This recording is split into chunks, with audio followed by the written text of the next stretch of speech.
I'll be teaching you on how to use Stella Online for System Dynamics Modeling. First is you have to create an account by going to the IC Exchange website at exchangeicsystems.com/login and clicking sign up.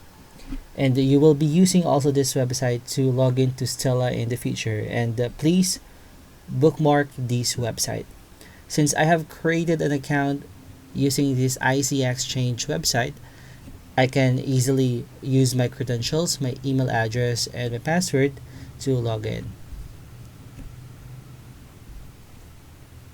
After you have created an account, you will be asked for a short directory name, ask for your email address, password, and password confirmation, and don't forget to agree in the terms of service and create the account. Now you are ready to create and copy models. To create a new System Dynamics model, sign into your Stella account. Under the options here on the leftmost portion, you have to create new model and add new content and create new model. So that's it. So you have to type it in here.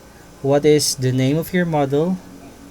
What is the model URL and model description? In this particular activity, I will be using the zombie chickens and the growing gone.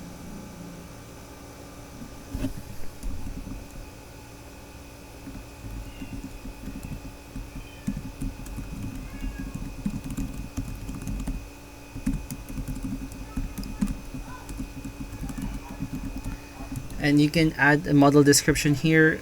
What is it all about? For me, it's a preliminary activity for systems dynamics modeling. And you can create your own topics in biology. It could be also in sciences and education. It could be technology. It could be your own physiology or zoology or population genetics. It's up to you. Don't forget to agree to license my content under the Creative Commons and add a model.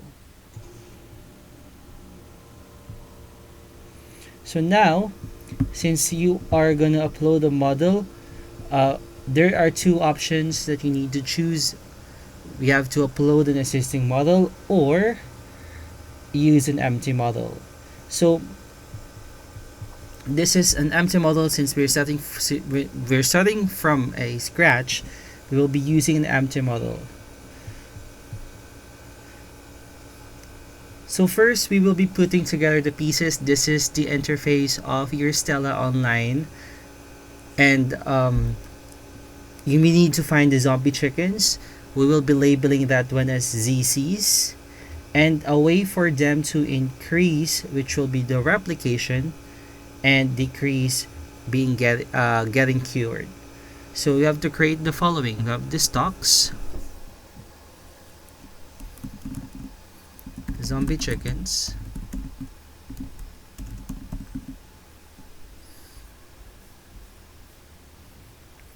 we have the curing ZCs or the curing zombie chickens,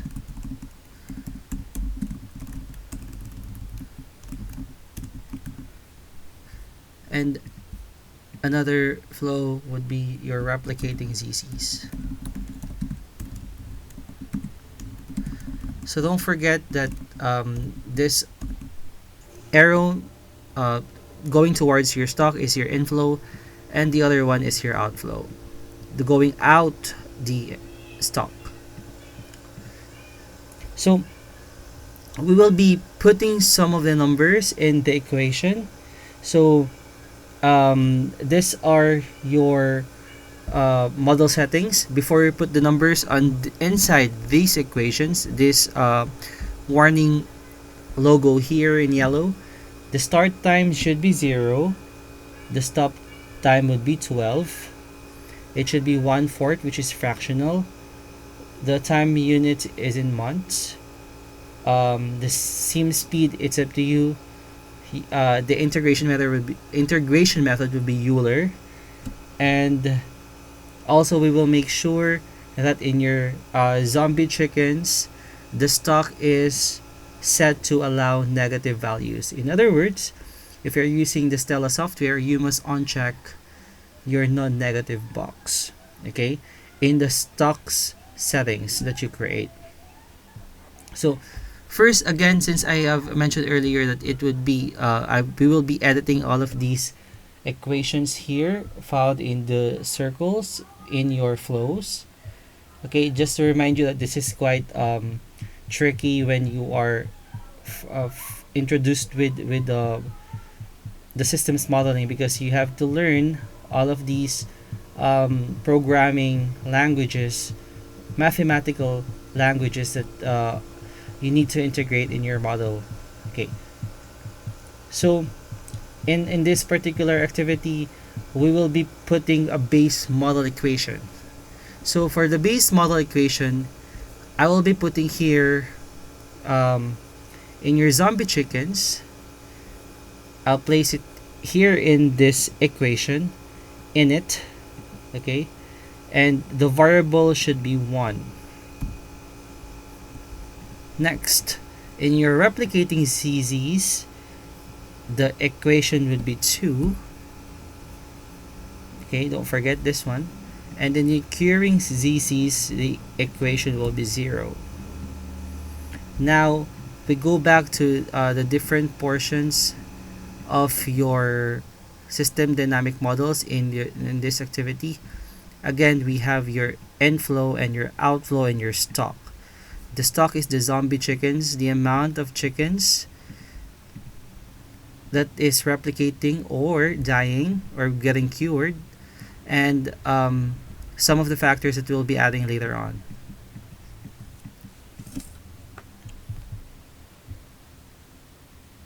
Now, I will be also making sure that we will be creating a graph later on to run the model and to see what happens. If all of your initial values are correctly entered, we should be seeing a graph like this. So how to view the graph? Just click this play button below here, and you can see that this line scale to match, particularly this red line here, is the trend of your graph. If the behavior is different, we can try to recheck your connections and your equations. And if the behavior is still not matched, I will be further discussing the equation helper for guidance. So for now, we will be experimenting changing the number of ZCs, replicating ZCs, and curing ZCs to see how it affects the number of ZCs, this zombie chickens, over time. Change only one number for each run, and you should see variation similar to similar to what the graph would look like. So how do we do that? You just have to rotate this inflow, and we try to run. Okay, so how do we do that? I'm moving it clockwise, and we will be resetting it, and then we can again edit and manipulate by moving it counterclockwise or clockwise, and then you will play. So it says here it is going the same direction. What if we will be moving it that way or moving it this way?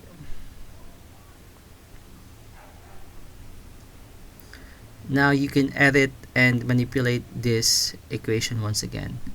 So for us to go back into the original equation, we just have to click this undo button below.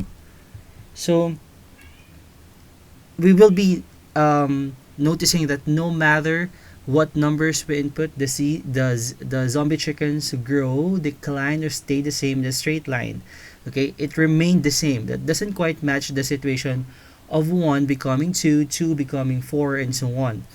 Another issue is that the model allows for a negative number of ZCs, which of course is not possible.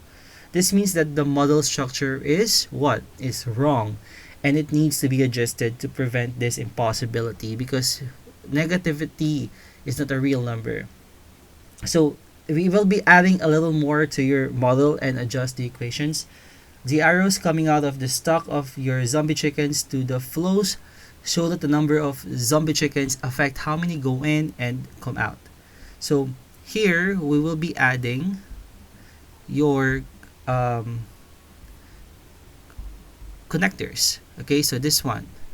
The first one is your converter one, which will be replication rate.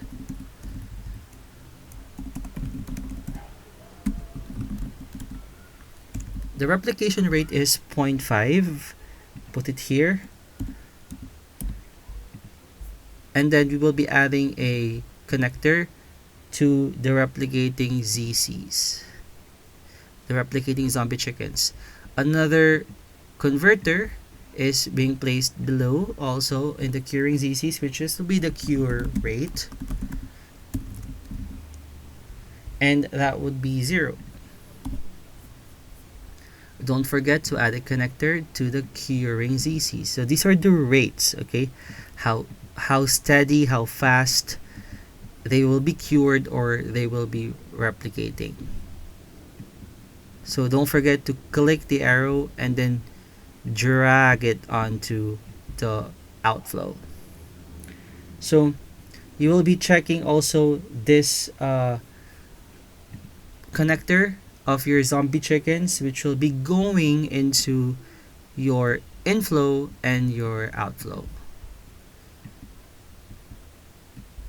You notice that you can always see this yellow warning button or logo inside your inflow and outflow.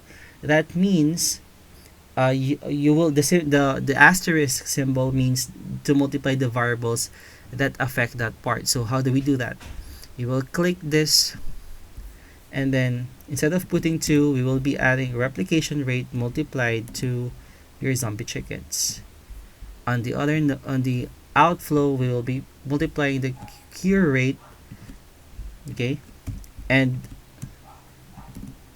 the zombie chickens. So we will be running the model to see what happens. So if all of your initial values are correctly entered, you should see this particular line. Notice that the line is now curved.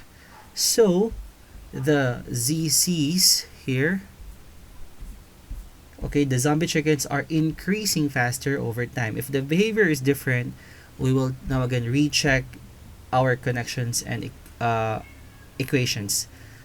Although the model has a way to cure the zombie chickens, the number is currently set to 0, so no zombie chickens are being cured. So we will see here on the y-axis, this is a behavior over time graph. On the y-axis, this is the time in months, and then on the x-axis is the time in months, and the y-axis will be the number of zombie chickens.